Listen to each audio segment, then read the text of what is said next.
Bonjour, bonjour à toutes et à tous. Comment allez-vous? Comment ça va? Vous allez bien? J'espère que vous allez bien. Aujourd'hui, voilà, je voudrais partager avec vous une autre vidéo qui porte sur l'interrogation. Voilà, l'interrogation avec quand. D'accord? Bah, ce serait une autreថ្ងៃនេះយើងនឹងរៀនអំពីការសួរសំណួរដោយប្រើកង់កង់នេះគេហៅថាកង់ណាកង់កង់នេះភាសាអង់គ្លេសគេថា when ពេលណាបាទពេលណា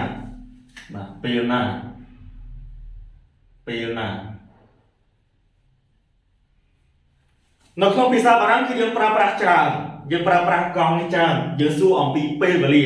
យើងអានថាកង់ kui ui នេះវាស្មើនឹងអក្សរកឬក៏គោដល់ពេល am ហ្នឹងអង្អញ្ចឹងយើងអានថាកង់វល់កង់ពេលណាដាក់កបងយើងប្រើច្រើនតែឥឡូវនេះខ្ញុំបង្ហាញ3ប្រយោគសំណួរដែលប្រើប្រាស់កង់ហើយក្នុងនេះខ្ញុំក៏បានបញ្ជាក់អំពីទីតាំងនៃពាក្យសំណួរដែលហៅ l'interrogation ទីតាំងកង់ថាតើយើងដាក់ដល់ដើមគ្នាឬក៏ខាងក្នុងឬក៏ខាងចុងបាទអញ្ចឹងខ្ញុំបង្ហាញទាំង3ប្រយោគនេះ3ទីតាំងទី1 quand allez-vous à l'école quand allez-vous à l'école តើអ្នកទៅសាលាពេលណា aller បានន័យថាទៅ aller ទៅណាបាទ aller អង់គ្លេសថា to go បាទទៅ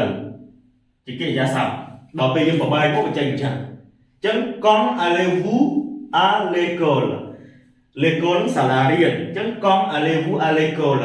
តើអ្នកទៅសាលារៀនពេលណាតើអ្នកទៅសាលារៀនពេលណាចឹងកង់នេះនៅដើមឃ្លាd'accord ចឹងកាលណាកង់នៅដើមឃ្លាគឺគេប្រើ l'inversion du sujet l'inversion du sujet បានន័យថាកិរិយាសព្ទនៅមុខប្រធាននៅក្រោយជាធម្មតា sujet verbe conjugué មិនចឹង sujet verbe conjugué ឬបាន complément អញ្ចឹងទៅប៉ុន្តែបើយើងយកកង់ដាក់ខាងដើមមានន័យថាយើងយក verbe ដាក់មុនដល់ verbe ដាក់មុនយើងប្រើ trait d'union អានេះគេហៅថា l'inversion du sujet l'inversion ណាl'inversion du sujet l'inversion du sujet ចឹងយើងត្រឡប់ចឹងមកបាទអត់មានអីពិបាកទេគ្រាន់តែយើងចំណាំក្បួននៃការសួរ quand allez-vous à l'école តើអ្នកទៅសាលាពេលណាទី2 quand est-ce que យើងប្រើ est-ce que ក្នុងហ្នឹងជំនួយបើយើងប្រើ est-ce que យើងអត់មាន l'inversion du sujet ថា sans inversion កន្លែងនេះគឺ sans inversion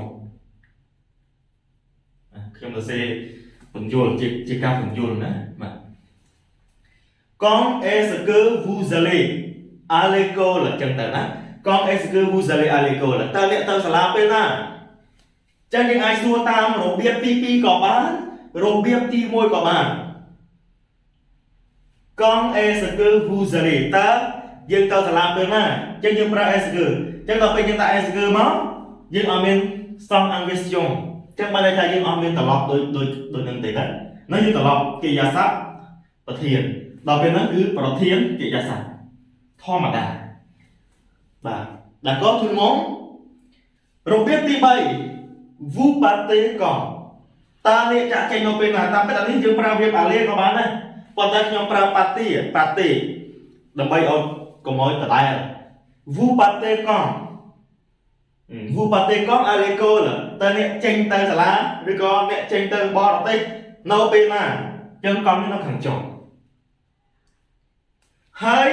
របៀបទី3នេះភាគច្រើនយើងប្រើជាលក្ខណៈក្រៅផ្លូវការបាទក្រៅផ្លូវការបានន័យថាយើងច្រើនប្រើនៅពេលដែលយើងនិយាយបាទ vous partez quand តែយើងដើរទៅយើងឃើញបងយើងរៀបនឹងឡើងឡានបាទគាត់រៀបនឹងឡើងឡានយើងសួរគាត់ទៅ vous partez quand ឧទាហរណ៍ចឹងណាអានេះជាភាសាមួយដែលយើងប្រើជាលក្ខណៈក្រៅផ្លូវការទេតែពីខាងលើនេះមិនអីទេ vous allez quand allez-vous à l'école អ្នកទៅសាលាពេលណា quand est-ce que vous allez បាទចឹងយើងជ្រើសរើសរបៀបមួយណាក៏បានដែរគ្រាន់តែយើងត្រូវចំណាំថារបៀបនៃការសរសេរហ្នឹងខុសគ្នាចឹងទៅណាបាទអញ្ចឹងកង់គេសួររកពេលវេលាពេលណា អរគុណច្រើនទាំងអស់គ្នាជួបជាមួយខ្ញុំនៅវីដេអូបន្តទៀត Merci au revoir អាចឆ្លៀតយើងទៅ